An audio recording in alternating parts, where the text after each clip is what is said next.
ਏਕਾ ਮਾਈ ਜੁਗਤ ਵਿਆਈ, ਤਿਨ ਚੇਲੇ ਪਰਵਾਣ। ਇਕ ਸੰਸਾਰੀ ਇਕ ਭੰਡਾਰੀ, ਇਕ ਲਾਏ ਦੀਵਾਨ। ਜਿਉ ਤਿਸ ਭਾਵੈ ਤਿਵੇਂ ਚਲਾਵੇ, ਜਿਉ ਹੋਵੈ ਫੁਰਮਾਨ।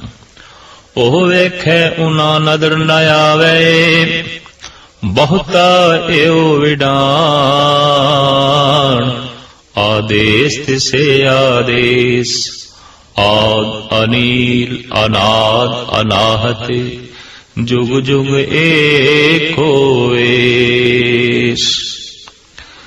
ਸੰਸਾਰ ਦੀ ਉਤਪਤੀ, ਰਚਨਾ ਤੇ ਗਰਦਿਸ਼ ਦੇ ਸੰਬੰਧ ਵਿੱਚ ਜੋ ਜੋਗੀਆਂ ਨੇ ਜਗਤ ਨੂੰ ਵਿਚਾਰ ਦਿੱਤੇ ਨੇ, ਉਸ ਸੰਬੰਧ ਵਿੱਚ ਸਾਹਿਬ ਸ੍ਰੀ ਗੁਰੂ ਨਾਨਕ ਦੇਵ ਜੀ ਮਹਾਰਾਜ ਜਗਤ ਨੂੰ ਵਿਚਾਰ ਦੇ ਰਹੇ ਨੇ ਤੇ ਜੋਗੀਆਂ ਨੂੰ ਸਮਝਾ ਰਹੇ ਨੇ। ਪ੍ਰਾਚੀਨ ਸਮੇਂ ਤੋਂ ਇੱਕ ਕਹਾਵਤ ਚਲੀ ਆ ਰਹੀ ਹੈ ਕਿ ਮਾਦਾ ਪ੍ਰਕਿਰਤੀ ਯੁਗਤੀ ਦੇ ਨਾਲ ਪ੍ਰਸੂਤ ਹੋਈ ਤੇ ਉਸ ਤੋਂ ਤਿੰਨ ਸ਼ਕਤੀਆਂ ਨੇ, ਤਿੰਨ ਚੇਲਿਆਂ ਨੇ ਜਨਮ ਲਿਆ। ਸਾਹਿਬ ਸ੍ਰੀ ਗੁਰੂ ਨਾਨਕ ਦੇਵ ਜੀ ਮਹਾਰਾਜ ਉਹਨਾਂ ਦਾ ਹਵਾਲਾ ਦੇ ਕੇ ਫਿਰ ਆਪਣੀ ਵਿਚਾਰ ਜਗਤ ਤੇ ਜੋਗੀਆਂ ਦੇ ਸਾਹਮਣੇ ਰੱਖਦੇ ਨੇ। ਏਕਾ ਮਾਈ ਜੁਗਤ ਵਿਆਈ, ਤਿੰਨ ਚੇਲੇ ਪਰਵਾਣ।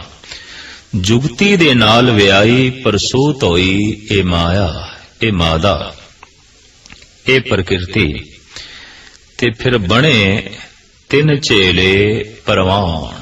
ਪਰਮਾਣਿਕ ਤਿੰਨ ਚੇਲਿਆਂ ਦਾ, ਸਿਰਮੌਰ ਤਿੰਨ ਦੇਵਤਿਆਂ ਦਾ ਜਨਮ ਹੋਇਆ, ਜਿਨ੍ਹਾਂ ਦੇ ਨਾਲ ਲਕਬ ਜੁੜੇ ਕਿ ਇੱਕ ਸੰਸਾਰੀ ਹੈ, ਇੱਕ ਸੰਸਾਰ ਦੀ ਪਾਲਣਾ ਕਰਨ ਵਾਲਾ ਹੈ ਤੇ ਇੱਕ ਪਰਲੇ ਕਰਨ ਵਾਲਾ ਹੈ।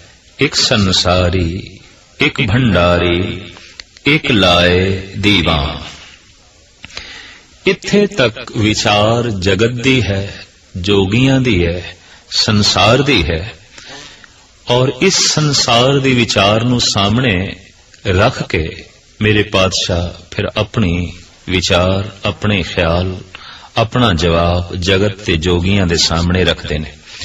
ਇਤਨੀ ਗੱਲ ਤੇ ਸਪਸ਼ਟ ਹੈ ਕਿ ਜੋਗੀਆਂ ਦੀ ਪਕੜ ਵਿੱਚ ਇੱਕ ਗੱਲ ਆਈ ਕਿ ਸ਼ਕਤੀਆਂ ਤਿੰਨ ਹੀ ਨੇ ਤੇ ਕਿਰਿਆ ਸਿਰਫ ਤਿੰਨ ਤਰ੍ਹਾਂ ਦੀ ਹੋ ਰਹੀ ਹੈ। ਜੀਵ ਜੰਮ ਰਹੇ ਨੇ, ਜੀਵ ਟਿਕ ਰਹੇ ਨੇ, ਜੀਵ ਮਿਟ ਰਹੇ ਨੇ। ਗ੍ਰਹਿ ਨਛੱਤਰ ਸੂਰਜ ਚੰਦ ਤਾਰੇ ਬਣ ਰਹੇ ਨੇ, ਟਿਕ ਰਹੇ ਨੇ, ਮਿਟ ਰਹੇ ਨੇ। ਪਸ਼ੂ ਪੰਖੀ ਜਨਮ ਲੈ ਰਹੇ ਨੇ, ਟਿਕ ਰਹੇ ਨੇ, ਫਿਰ ਮਿਟ ਰਹੇ ਨੇ। ਇਹ ਨਿਯਮ ਤਿੰਨ ਤਰ੍ਹਾਂ ਦਾ, ਜਨਮਣਾ, ਜੀਵਣਾ ਤੇ ਮਿਟ ਜਾਣਾ, ਸਾਰਿਆਂ ਤੇ ਲਾਗੂ ਹੈ ਔਰ ਸਾਰਿਆਂ ਦੀ ਬਕਾਇਦਾ ਆਪਣੀ ਉਮਰ ਹੈ। ਤਿੰਨ ਚੇਲੇ ਪਰਵਾਣ, ਪਰਮਾਣਿਕ, ਇਹ ਤਿੰਨ ਚੇਲੇ ਨੇ। ਦਰਅਸਲ ਤਿੰਨਾਂ ਦੀ ਹੀ ਗਿਣਤੀ ਕਰੀਬਨ ਸਾਰੇ ਵਿਦਵਾਨਾਂ ਨੇ ਪ੍ਰਕਿਰਤੀ ਦੇ ਸੰਬੰਧ ਵਿੱਚ ਕੀਤੀ ਹੈ। ਉਹਨਾਂ ਨੇ ਪ੍ਰਕਿਰਤੀ ਦੇ ਗੁਣ ਵੀ ਤਿੰਨ ਮੰਨੇ, ਰਜੋ, ਤਮੋ, ਸਤੋ। ਸਰੀਰ ਵੀ ਤਿੰਨਾਂ ਦਾ ਜੋੜ ਹੈ, ਮਨ ਹੈ ਔਰ ਅਸਥੂਲ ਮਾਦਾ ਹੈ ਸਰੀਰ, ਤੇ ਫਿਰ ਆਤਮਾ ਹੈ। ਇੱਕ ਨੂੰ ਵੀ ਅਲੱਗ ਕਰ ਦਈਏ ਤੇ ਹੋਂਦ ਕਾਇਮ ਰੱਖਣੀ ਬਹੁਤ ਔਖੀ ਹੋ ਜਾਂਦੀ ਹੈ। ਆਤਮਾ ਹੈ, ਮਨ ਹੈ, ਸਰੀਰ ਹੈ। ਸਮੇਂ ਦੀਆਂ ਹਾਲਤਾਂ ਵੀ ਤਿੰਨ ਨੇ, ਮਾਜ਼ੀ, ਹਾਲ, ਮੁਸਤਕਬਿਲ, ਭੂਤ, ਭਵਿਸ਼, ਵਰਤਮਾਨ। ਇਸੇ ਤਰੀਕੇ ਨਾਲ ਦੇਖਿਆ ਜਾਏ, ਜੋ ਸਰੀਰ ਦੇ ਵਿੱਚ, ਜੀਵਨ ਦੇ ਵਿੱਚ ਚੱਲ ਰਹੀ ਚੇਤਨਾ ਹੈ, ਉਹਦੀਆਂ ਹਾਲਤਾਂ ਵੀ ਤਿੰਨ ਨੇ, ਜਾਗਰਤ, ਸਵਪਨ, ਸਖੋਪਤ। ਤੇ ਫਿਰ ਅਸੀਂ ਦੇਖਦੇ ਹਾਂ ਕਿ ਜੋ ਕੁਝ ਜਗਤ ਦੇ ਵਿੱਚ ਹੋ ਰਿਹਾ ਹੈ, ਉਹਦੇ ਚ ਵੀ ਕਿਰਿਆਵਾਂ ਤਿੰਨ ਨੇ। ਜੀਵ ਜੰਮ ਰਹੇ ਨੇ, ਜੀਵ ਬਣ ਰਹੇ ਨੇ ਔਰ ਉਹਨਾਂ ਦੀ ਪਾਲਣਾ ਹੋ ਰਹੀ ਹੈ, ਟਿਕ ਰਹੇ ਨੇ, ਫਿਰ ਮਿਟ ਜਾਂਦੇ ਨੇ। ਜੋਗੀਆਂ ਤੇ ਕੁਝ ਆਮ ਪ੍ਰਾਚੀਨ ਸੰਤਾਂ ਦੇ ਮਨ ਵਿੱਚ ਖਿਆਲ ਆਇਆ, ਜੋ ਜਨਮ ਦੇ ਰਿਹਾ ਹੈ ਹੋ ਹੀ ਨਹੀਂ ਸਕਦਾ ਕਿ ਉਹੀ ਮਾਰ ਰਿਹਾ ਹੈ, ਕਿਉਂਕਿ ਉਹਨੂੰ ਮਾਰਨ ਦਾ ਫਿਰ ਕੀ ਪ੍ਰਯੋਜਨ ਹੋ ਗਿਆ, ਕਿਉਂਕਿ ਜਨਮ ਉਸਨੇ ਦਿੱਤਾ ਹੈ। ਜਿਸ ਨੇ ਜਨਮ ਦਿੱਤਾ ਹੈ ਮਾਰਨ ਦਾ ਸਵਾਲ ਨਹੀਂ ਪੈਦਾ ਹੁੰਦਾ। ਤੋ ਜਨਮ ਕੋਈ ਹੋਰ ਦੇ ਰਿਹਾ ਹੈ, ਪਰਲੇ ਕੋਈ ਹੋਰ ਕਰ ਰਿਹਾ ਹੈ, ਤੇ ਫਿਰ ਹੋਰ ਪਕੜ ਦੇ ਚ ਆਈ ਗੱਲ, ਪਾਲਣਾ ਕੋਈ ਹੋਰ ਕਰ ਰਿਹਾ ਹੈ। ਔਰ ਇਹ ਤਿੰਨ ਸ਼ਕਤੀਆਂ ਵੱਖ-ਵੱਖ ਨੇ। ਬਾਅਦ ਵਿੱਚ ਇਹਨਾਂ ਤਿੰਨ ਸ਼ਕਤੀਆਂ ਨੂੰ ਨਾਮ ਵੀ ਦੇ ਦਿੱਤੇ ਗਏ, ਬ੍ਰਹਮਾ, ਵਿਸ਼ਨ, ਮਹੇਸ਼। ब्रह्मा संसारी है, विष्णु भंडारी है, शंकर लय करने वाला है, परलय करने वाला है। तो एक जन्म देने वाला है, एक पालना करने वाला है, एक मौत देने वाला है। और इन्हां तिन्नां ही ख्यालां दे आधार दे उत्ते ये तीन देवते साडे देश विच प्रमाणिक मने गए। ज्यादा मंदिर महादेव ते विष्णु दे ने, ब्रह्मा जी दे मंदिर भारत दे च नहीं ने। किधरे अखौती मंदिर एक अद मौजूद है। कारण जन्म हो गया, तो जन्म हो गया, हुण उस नाल कोई संबंध नहीं। हुण ते उस नाल संबंध होवेगा जो पालना करे या जिस तो मौत होनी है। जिथों जन्म हो गया, जिथों असी आ गए, उस नाल दोबारा ते कोई संबंध है नहीं। इस वास्ते ये बहुत वड्डा स्वार्थ समझो कि ब्रह्मे दे फिर कोई मंदिर नहीं बने, उदी पूजा भी नहीं हुई, किसी थां कोई उसकी आरती भी नहीं गायन होंदी। बाकी देवतियां दी तरह उन्हों कोई इष्ट रूप दे च भी नहीं मनदा। सिर्फ इतना ही ख्याल है कि वह वेदां दा रचयिता है, संसार दा रचयिता है, संसार नूं बनाने वाला है। पाला पैना है उस नाल जिसने पालना करनी है। तो विष्णु दे बहुत मंदिर ने, बहुत मंदिर ने। पालना पदार्थ नाल होंदी है, पालना धन नाल होंदी है। तो फिर नारायण दे नाल लक्ष्मी है। लक्ष्मी तो मुराद पदार्थ, वस्तु, संपदा, जिस दे राही पालना होंदी है, जिस तो बिना जीवां दी पालना होनी अत्यंत कठिन है। तो लक्ष्मी नारायण, नारायण दी महिमा तां है कि लक्ष्मी है। ते लक्ष्मी तो बिना पालना हो नहीं सकती। धन पदार्थ तो बिना जीवां नूं तृप्त करना शरीरक तल ते बहुत औखा है। तो लक्ष्मी नारायण दी खूब पूजा हुई, खूब मंदिर, काफी उदी पूजा ते प्रतिष्ठा। लेकिन डरे हुए मनुखा ने, भयभीत मनुखा ने शंकर दी भी पूजा की थी। नारायण दी पूजा इस वास्ते हुई पालना होंदी रहे। शिवजी दी पूजा इस वास्ते हुई मौत तो बचीए, ये बाकियां दे घर ते जावे पर साडे घर ना आवे। इस वास्ते पूजा हुई, इस वास्ते सजदे होए। एक दी पूजा इस वास्ते हुई कि रोज साडे घर आवे। लक्ष्मी नारायण दा पूजन इस वास्ते ये रोज साडे घर आवन, क्योंकि नारायण आएगा लक्ष्मी आएगी, लक्ष्मी आएगी तो नारायण आएगा, पूजन चलिया, रोज पूजन चलिया, ये आवन। ते शंकर दी पूजा इस वास्ते हुई ये ना आवे, ये कम से कम साडे घर तो दूर रवे। ये मौत दा देवता है, ये परले दा देवता है। तखय्यल है कि ओदा वासा मसाना चाहता है, मुर्दे दियां खोपड़ियां ओ गल विच पाउंदा है। तो हकीकत है मौत दा आखिरी अंजाम ते मसान ही है, शमशान घाट है।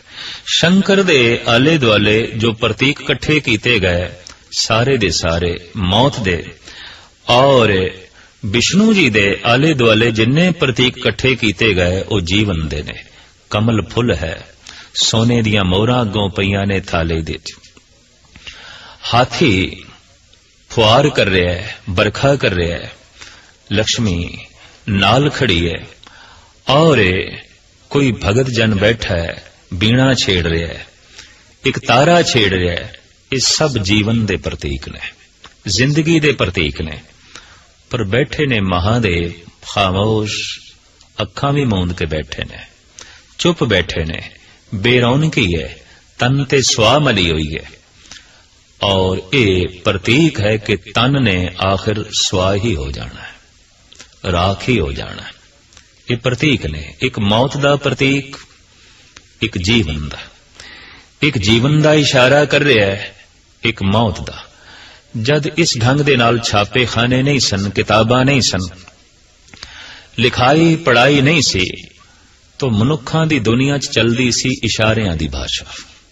ਔਰ ਇਸ ਢੰਗ ਨਾਲ ਮਨੁੱਖ ਨੂੰ ਧਾਰਮਿਕ ਬੋਧ ਵੀ ਕਰਾਇਆ ਜਾਂਦਾ ਸੀ, ਸੰਸਾਰ ਦਾ ਬੋਧ ਵੀ ਕਰਾਇਆ ਜਾਂਦਾ ਸੀ। ਸਹਿਜੇ ਸਹਿਜੇ ਤਾਲੀਮ, ਪੜ੍ਹਨ ਲਿਖਣ ਦਾ ਤੇ ਛਾਪੇ ਖਾਨਿਆਂ ਦਾ ਜਨਮ ਹੋਇਆ, तो इशारियां दी भाषा दी थां ते शब्द भाषा, बोलचाल दी भाषा ने ले ली। लेकिन धार्मिक दुनिया दे ओ प्राचीन इशारे अज भी मौजूद ने। यह गल वखरी है कि समझण तो लोकी सहजे सहजे असमर्थ होंदे जा रहे ने और उन्होंने वास्तविक रूप दे जाते हैं, जबकि वास्तविक रूप मिथिहास बन जाता है, इतिहास नहीं, हकीकत नहीं।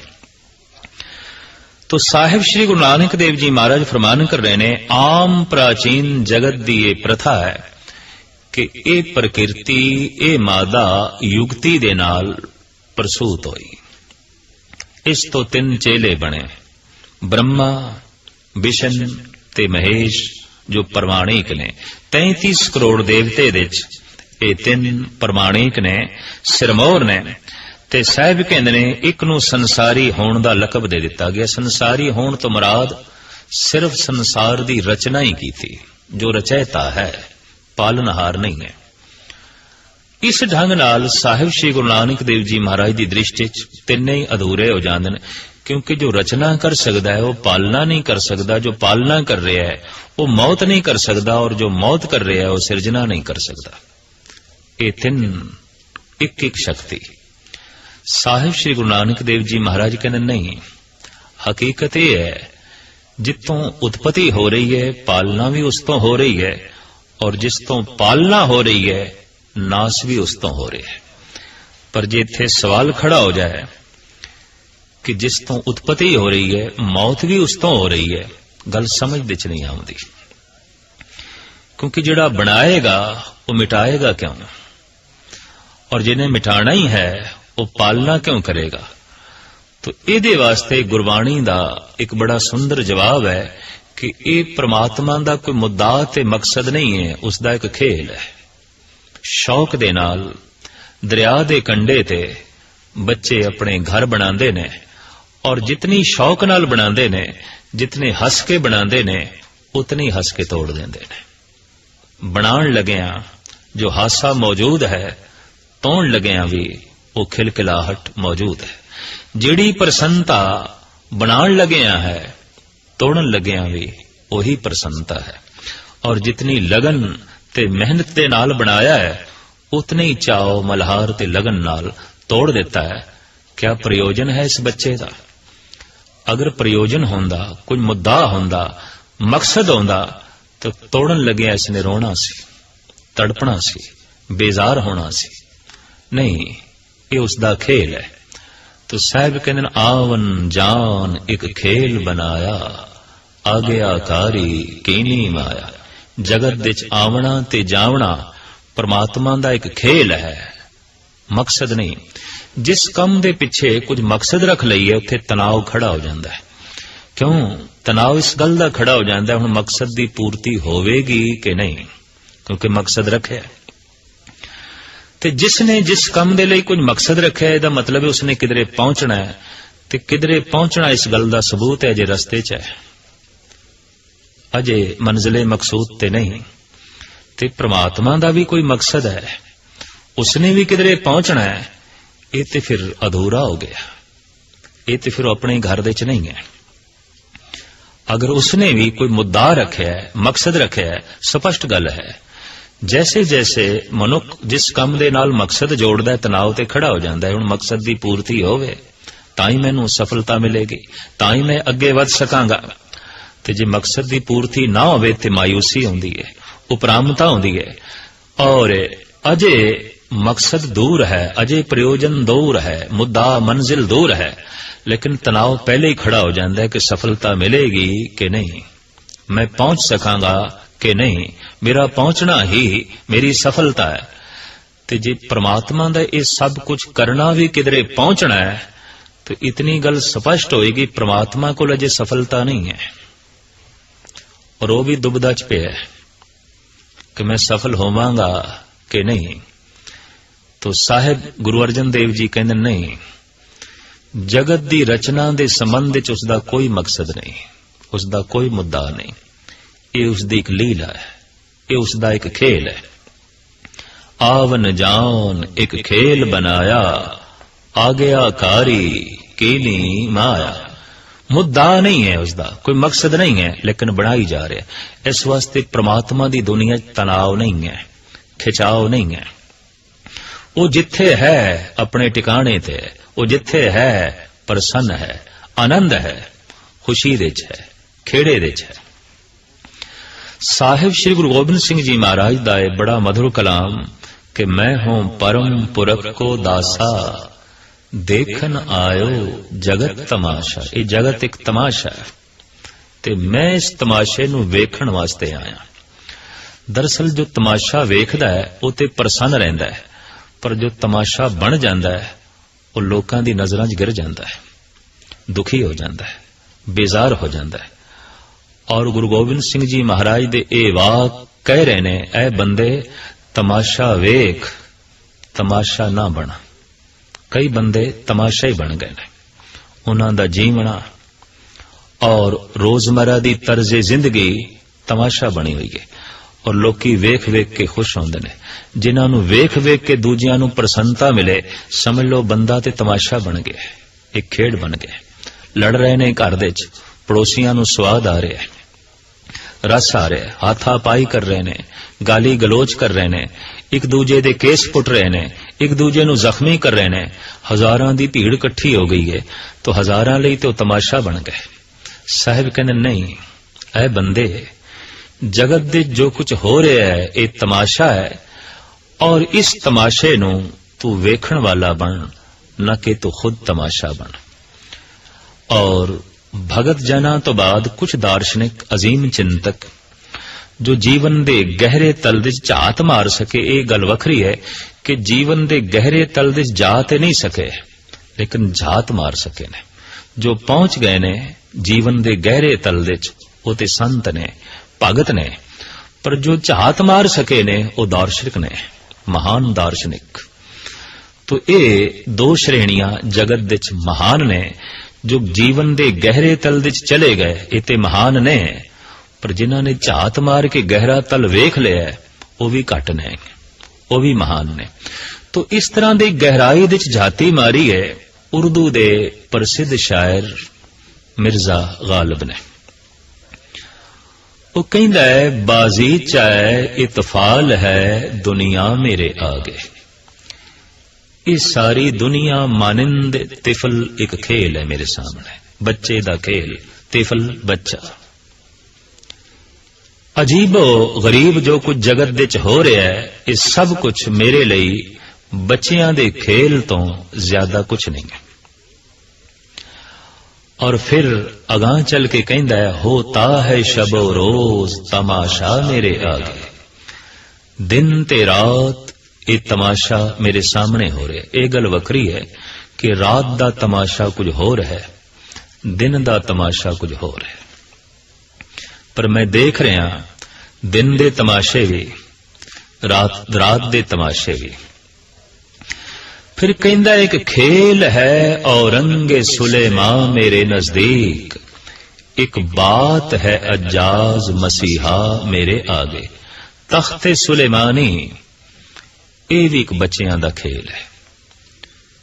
राजनीतिक लिए ये खेल नहीं है, ओदा ते एक मुद्दा है, मकसद है तख्ते सुलेमानी तक पहुंचना, तख्त तक पहुंचना। वो अपनी जिंदगी भी दां ते ला सकता है। सफलता ना मिली उन्होंने बहुत दुख भी हो सकता है कई दिन मंजे तो ही ना उठ सके, इतनी उसनू चोट पहुंचे, इतनू उसनू आघात पहुंचे। क्योंकि तख्त तक पहुंचना उसका मकसद है। पर गालिब कहते अगर मैनू कोई चुक के भी बिठा देवे तो मैं तो यह समझांगा ये भी एक बच्चों का खेल है, इस तो ज्यादा कुछ नहीं। ते जेदे लई तख्ते सुलेमानी एक खेल है तो उहदे लई तख्ते सुलेमानी जिंदगी का मुद्दा नहीं है, मकसद नहीं है। उदा मकसद कोई होर होवेगा, ये नहीं है। तो एक खेल है औरंगे सुलेमा मेरे नजदीक, एक बात है अजाज मसीहा मेरे आगे। आजाज मौजियां दी जमा, मौजे करामात। तो गालिब कहते हजरत ईसा दे मौजजे, मौजजे की कबर ते हथ लाया है, मुर्दा जिंदा हो गया है। बीमार दे सिर ते हथ फेरिया है, तंदुरुस्त हो गया है। अंधे दियां अखां ते हथ रखे है, वो सुजाखा हो गया है। गालिब हस के कहन ये भी बच्चियां दे खेल तो ज्यादा कुछ नहीं, सब कुछ एक खेल है। हजरत ईसा दे मौजे, तख्ते सुलेमानी, दिन रात विच जो कुछ हो रहा है सब कुछ एक तमाशा है। यह गल वखरी है कि जीवन दे इस महान गहरे तल नूं जो ये महापुरुष वेख सके है, उत्थे तक पहुंचिया ते नहीं, पर वेख लेना भी कोई घट नहीं है, बहुत वड्डी साधना है। ये गल वखरी है कि दिमागी साधना है। पर जिन्हां ने अध्यात्मिक साधना की थी, हेमकुंड दे तपीश्वर ने हेमकुंड विच बैठ के उन्हें जीवन दे गहरे तल दे झात नहीं मारी, वो जीवन दे गहरे तल दे पहुंचे है।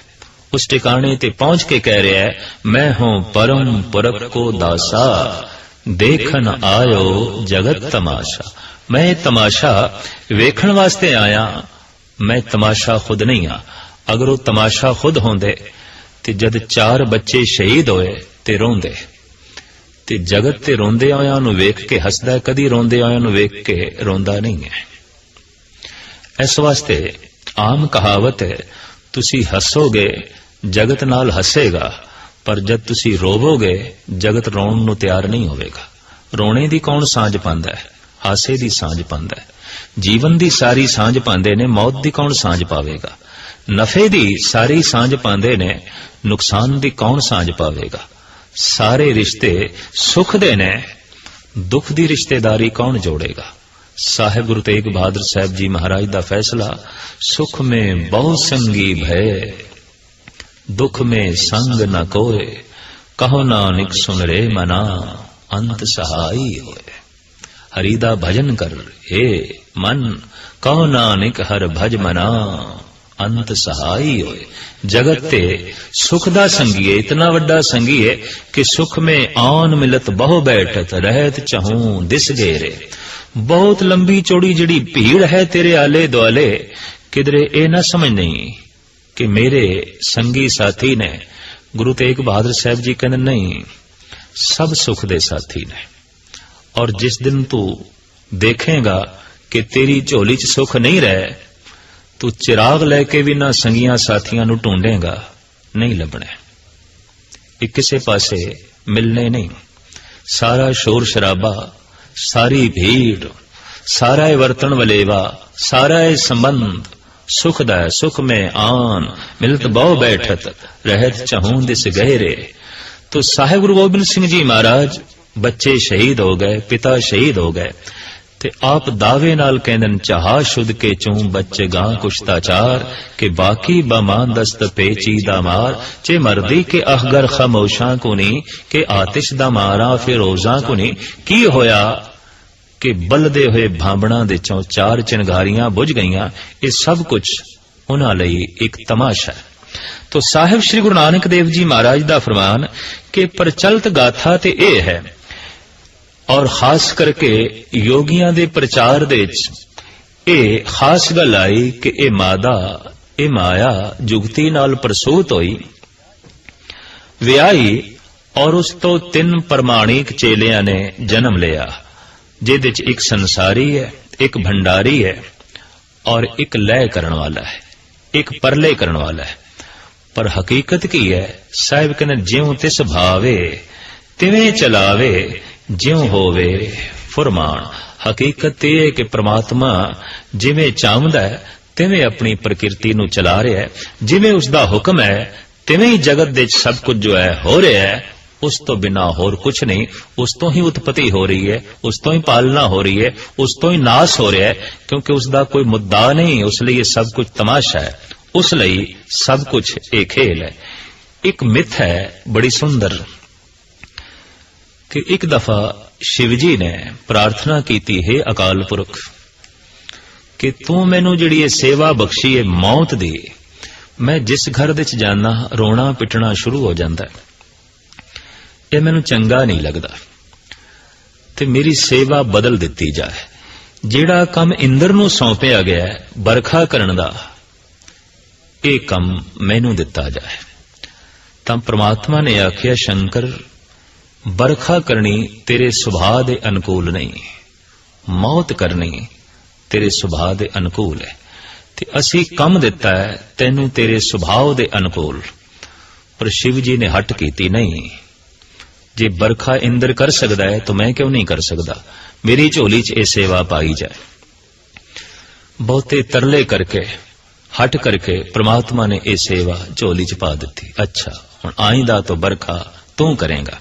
ਸ਼ਿਵ ਜੀ ਨੇ ਇਹ ਵਰ ਪ੍ਰਾਪਤ ਕੀਤਾ, ਜਦ ਮੈਂ ਡਮਰੂ ਵਜਾਵਾਂ ਉਦੋਂ ਹੀ ਬਰਖਾ ਹੋਵੇ, ਉਸ ਤੋਂ ਪਹਿਲੇ ਨਹੀਂ ਹੋਣੀ ਚਾਹੀਦੀ। ਤਥਾਸਤੂ ਕਰ ਦਿੱਤਾ ਗਿਆ, ਠੀਕ ਹੈ, ਤੂੰ ਡਮਰੂ ਵਜਾਏਗਾ, ਬਰਖਾ ਹੋਵੇਗੀ।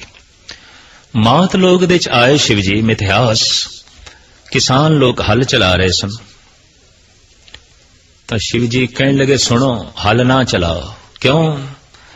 13 ਸਾਲ ਤੱਕ ਮੀਂਹ ਨਹੀਂ ਪੈਣਾ, ਬਰਖਾ ਮੇਰੇ ਹੱਥ 'ਚ ਲੈ ਕੇ ਵਰ ਆਇਆ ਹੈ, ਬਰਖਾ ਦਾ ਕਰ ਰਿਹਾ ਹੈ ਮੌਤ ਆਪਣੇ ਸੁਭਾਅ ਦੇ ਮੁਤਾਬਕ।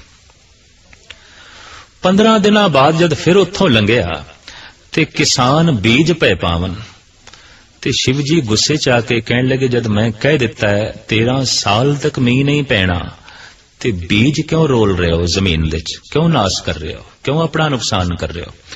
ਤਾਂ ਕਿਸਾਨ ਕਹਿਣ ਲੱਗੇ, ਜੇ ਰੱਬ ਚਾਹੇਗਾ ਤੇ ਬਿਨਾਂ ਮੀਂਹ ਤੇ ਵੀ ਬੀਜ ਉਗਾਣਗੇ, ਤੇ ਜੇ ਹੁਣ ਨਾ ਵੀ ਉੱਗੇ ਤੇ 13 ਸਾਲ ਬਾਅਦ ਮੀਂਹ ਪੈਣਾ ਹੈ, ਤੇ 13 ਸਾਲ ਤੱਕ ਅਸੀਂ ਬੀਜ ਬੋਇਆ ਨਾ, ਹਲ ਚਲਾਇਆ ਨਾ, ਤਾਂ ਅਸੀਂ ਤੇ ਹਲ ਚਲਾਣਾ ਭੁੱਲ ਜਾਵਾਂਗੇ, ਸਾਡੀ ਸੰਤਾਨ ਭੁੱਲ ਜਾਵੇਗੀ, ਅਸੀਂ ਖੇਤੀਬਾੜੀ ਦਾ ਕੰਮ ਹੀ ਭੁੱਲ ਜਾਵਾਂਗੇ। ਥੋੜੇ ਜਿਹਾ ਸ਼ਿਵ ਜੀ ਅੱਗੇ ਚਲੇ ਗਏ, ਰੁੱਖ ਦੇ ਥੱਲੇ ਬੈਠੇ, ਤੇ ਖਿਆਲ ਆਇਆ ਜੇ ਕਿਧਰੇ ਮੈਂ 13 ਸਾਲ ਡਮਰੂ ਵਜਾਇਆ ਨਾ ਤੇ ਮੈਂ ਵਜਾਣਾ ਭੁੱਲ ਜਾਵਾਂਗਾ। ਤਾਂ ਇੱਕਦਮ ਝੋਲੀ ਦੇ ਚੋਂ ਡਮਰੂ ਕੱਢਿਆ ਔਰ ਉਹਨੂੰ ਵਜਾਣ ਲੱਗ ਪਏ, ਤੇ ਵਜਾਉਂਦੇ ਹੀ ਮੀਂਹ ਪੈ ਗਿਆ। ਗੁੱਸੇ 'ਚ ਆਏ ਵੀ ਮੇਰੀ ਚਾਹਤ ਤੋਂ ਬਿਨਾਂ ਕਿਸ ਤਰ੍ਹਾਂ ਹੋਇਆ, ਅਲਹਾਮ ਹੋਇਆ, ਆਕਾਸ਼ਵਾਣੀ ਹੋਈ, ਤੂੰ ਹੀ ਵਰ ਲਿਆ ਸੀ ਜਦ ਮੈਂ ਡਮਰੂ ਵਜਾਵਾਂ ਉਦੋਂ ਬਰਖਾ ਹੋਵੇ, ਤਾਂ ਹੋ ਗਈ ਇਹ ਬਰਖਾ। ਸ਼ਿਵ ਜੀ ਦੇ ਹੱਥ ਜੁੜ ਗਏ, ਕਹਿਣ ਲੱਗੇ, ਨਹੀਂ, ਇਹ ਤੇ ਜੋ ਕੁਝ ਤੂੰ ਚਾਹੁੰਦਾ ਹੈ ਉਹੀ ਕੁਝ ਹੁੰਦਾ ਹੈ, ਜੋ ਕੁਝ ਅਸੀਂ ਚਾਹੁੰਦੇ ਹਾਂ ਉਹ ਕੁਝ ਨਹੀਂ ਹੁੰਦਾ। ਤਾਂ ਸਾਹਿਬ ਸ੍ਰੀ ਗੁਰੂ ਨਾਨਕ ਦੇਵ ਜੀ ਮਹਾਰਾਜ ਫਰਮਾਨ ਪਏ ਕਰਦੇ ਨੇ, ਜਿਉਂ ਤਿਸ ਭਾਵੇ ਤਿਵੇਂ ਚਲਾਵੇ, ਜਿਉਂ ਹੋਵੇ ਫਰਮਾਨ। ਜਿਵੇਂ ਉਸ ਨੂੰ ਭਾਵਦਾ ਹੈ ਤੇ ਜਿਵੇਂ ਉਸ ਦਾ ਹੁਕਮ ਹੈ, ਤਿਵੇਂ ਹੀ ਉਹ ਜਗਤ ਨੂੰ ਚਲਾ ਰਿਹਾ ਹੈ, ਤੇ ਤਿਵੇਂ ਹੀ ਉਸੇ ਤਰੀਕੇ ਨਾਲ ਹੀ ਜਗਤ ਵਿੱਚ ਸਭ ਕੁਝ ਹੋ ਰਿਹਾ ਹੈ। ਉਹ ਵੇਖੇ ਉਹਨਾਂ ਨਦਰ ਨਾ ਆਵੇ, ਬਹੁਤਾ ਇਹ ਵਡਾਣ। ਬਹੁਤੀ ਅਚਰਜ ਲੀਲਾ ਇਹ ਹੈ ਕਿ ਪ੍ਰਮਾਤਮਾ ਸਾਰਿਆਂ ਨੂੰ ਵੇਖਦਾ ਹੈ, ਸਾਰੇ ਜੀਵਾਂ ਨੂੰ ਵੇਖਦਾ ਹੈ, ਪਰ ਸਾਰੇ ਜੀਵਾਂ ਨੂੰ ਪ੍ਰਮਾਤਮਾ ਨਹੀਂ ਦਿਖਾਈ ਦਿੰਦਾ।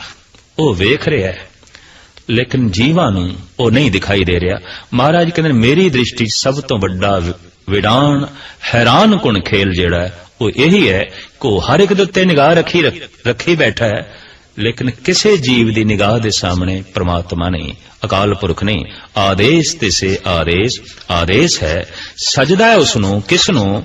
ਜੋ ਜਗਤ ਦਾ ਮੁੱਢ ਹੈ ਤੇ ਜਿਸ ਦਾ ਕੋਈ ਮੁੱਢ ਨਹੀਂ, ਔਰ ਜੋ ਧਬਿਆਂ ਤੋਂ ਰਹਿਤ ਹੈ, ਨਾਸ ਤੋਂ ਰਹਿਤ ਹੈ, ਤੇ ਜਿਸ ਦਾ ਵੇਸ ਸਮੁੱਚੇ ਜੁਗਾਂ ਜੁਗਾਂਤਰਾਂ ਦੇ ਵਿੱਚ ਇੱਕੋ ਹੀ ਹੈ। ਆਦੇਸ਼ ਤਿਸੇ ਆਦੇਸ਼, ਆਦ ਅਨੀਲ ਅਨਾਦ ਅਨਾਹਤ, ਜੁਗ ਜੁਗ ਏਕੋ ਵੇਸ।